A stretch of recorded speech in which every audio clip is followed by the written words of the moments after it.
গতকাল একটা দলের প্রধান ছিল জামাতে ইসলাম, যার নাম হয়েছে জামাতে ইসলাম। কর্মকাণ্ড সব ইসলাম বিরোধী করে তারা, নাম লেখছে জামাতে ইসলাম।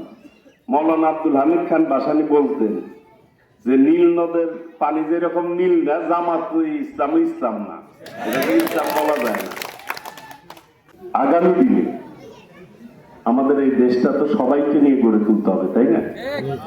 যেটা আমাদের নেতা বলছেন, ভোট দিব ধানের শীষে, দেশ গড়ব মিলেমিশে। দেশটা আমাদের না, মিলেমিশে করতে হবে। দেখেন, আমাদের নেতা আসছিল 31 তারিখ, আমরা টাঙ্গাইলে একটা সমাবেশ করছি না বাইপাসে। আমি ওনার কাছে কয়েকটা দাবি করছি না? আপনাদের বেড়িবাঁধ, মাহমুদনগরের ব্রিজ, কাশীনগরের ব্রিজ আমার চরবাসীর জন্য দাবি করছি আমি।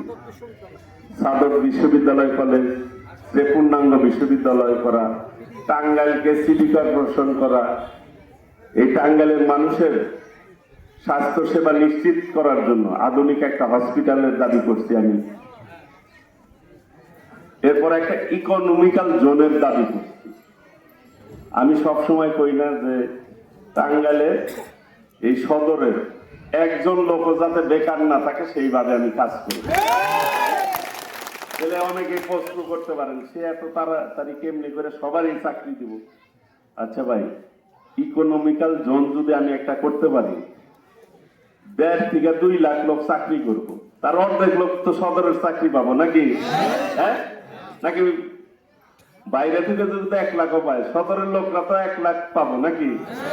তাহলে এই সদরে 4,65,000 ভোটার আছে।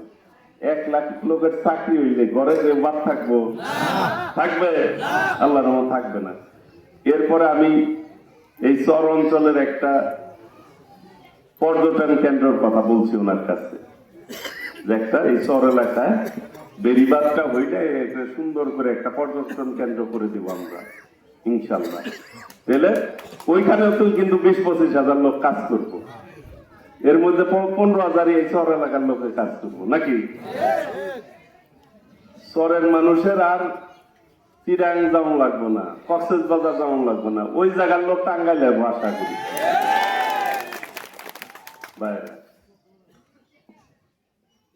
তো এইগুলি আমি দাবি করছি, উনিও কইছে না আমি ওর সব দাবি আমি পূরণ করে দেব, বলছে না? সবার সামনেই বলছি। আচ্ছা, এখন গতকাল একটা দলের প্রধান ছিল জামাতে ইসলাম, যার নাম হয়েছে জামাতে ইসলাম। কর্মকাণ্ড সব ইসলাম বিরোধী করে তারা, নাম লেখছে জামাতে ইসলাম। মৌলানা আব্দুল হামিদ খান ভাসানী বলতেন যে নীল নদের পানি যেরকম নীল না, জামাত ইসলাম ইসলাম না, এটাকে ইসলাম বলা যায় না। দেখেন, এই যে আমার মা বোনেরা রয়েছে, অনেক জায়গায় কোরআন শরীফ নিয়ে তারা যায়, ওয়াদা করাইতে যায়। আচ্ছা, কোরআন শরীফ তো আমরা পাক পবিত্র ধরি, হ্যাঁ, ওযু করি। কারণ আমি ঠান্ডু বাইরে দিলাম, ঠান্ডু ভাই ওযু আছে কিনা এটা আমি নিশ্চিত হইতে হবো না? হ্যাঁ, যদি আমি ঠান্ডু বাইরে না পাক অবস্থায় দিই, ঠান্ডু ভাই কি করবো? আমি গুনাহ করলাম, আবার তারে দিয়েও গুনার কাম করাইলাম। তাহলে ইমানদার লোক এইসব করতে পারে না। এদের ব্যাপারে সতর্ক থাকতে হবে। এরা স্বাধীনতা যুদ্ধের সময় আমাদের বিপক্ষে ছিল, বাংলাদেশের বিপক্ষে ছিল। কালকে টাঙ্গাইল আইছে, টাঙ্গাইলের কি উন্নয়ন করবে একটা কথাও কয় নাই। কইছে, আপনার বক্তৃতা শুনছেন হয়তো, কইছে কয় না। টাঙ্গাইলে কি দিব তাও কয় নাই, জনগণের জন্য কি করব তাও কয় নাই। আমরা যেমন কই মাদেরকে ফ্যামিলি কার্ড দিব, কৃষকদেরকে কৃষি কার্ড দিব, স্বাস্থ্য সেবা নিশ্চিত করার জন্য আমরা হেলথ কার্ড দিব, কই না? কথা একটাই, ভোট দিলে বলে বেঁচতে যাওয়া যাবে। আবার মাঝে মধ্যে কয় যে কবরে ফেরেশতা নাকি জিজ্ঞেস করবো মরার পরে যে তুমি কোন মার্কায় ভোট দিচ্ছ। নাউযুবিল্লাহ। এদের ব্যাপারে সতর্ক থাকবেন দয়া করে। এই দেশটা আমাদের সবাই মিলে গড়ে তুলতে হবে। যেটি আমাদের নেতা বলেছে, দিল্লি নয়, পিন্ডি নয়, নয় অন্য কোন দেশ, সবার আগে বাংলাদেশ। বাংলাদেশকে বুকে ধারণ করে আমরা পথ চলবো। এই টাঙ্গাইলকে একটা নতুন টাঙ্গাইলের রূপ দিতে চাই, যেখানে কোনো সন্ত্রাস থাকবে না, চাঁদাবাজ থাকবে না, কিশোর গ্যাং থাকবে না, আর মাদক থাকবে না। আজকে মাদক ভয়াবহ রূপ লাভ করেছে।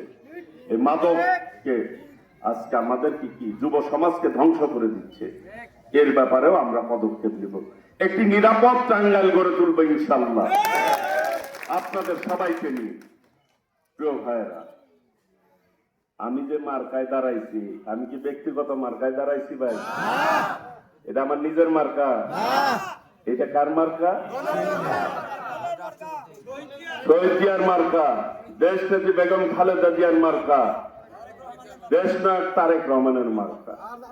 এই শহরের প্রত্যেকটি জনগণের মার্কা, ধানের শীষ মার্কা নাকি? তাহলে মার্কাটাকে মার্কাটাকে মার্কাকে ভোট দিব কিসে? ধানের শীষে ভোট দিব কিসে? ধন্যবাদ ভাইরা।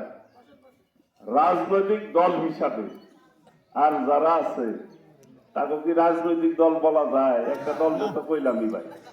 দিলে এবার অন্য কোনো কারো মার্কা তো আর নাই, আছে? আছে? দিলে সবাই মিলা, দল মত ধর্ম বর্ণ নির্বিশেষে সবাইকে, সবার মার্কা হচ্ছে এবার ধানের শীষ নাকি? আমি কথা দিচ্ছি, কেউ অন্যায় ভাবে কোন জুলুমের শিকার হবে না এই এলাকার ইনশাল্লাহ। সকলেই শান্তিপূর্ণভাবে ভাই ভাই হিসাবে, বন্ধু হিসাবে আমরা বসবাস করব, সহাবস্থান নিশ্চিত করব। আমি কথা দিচ্ছি, আমি এই এলাকার সর্বোচ্চ উন্নয়ন করব।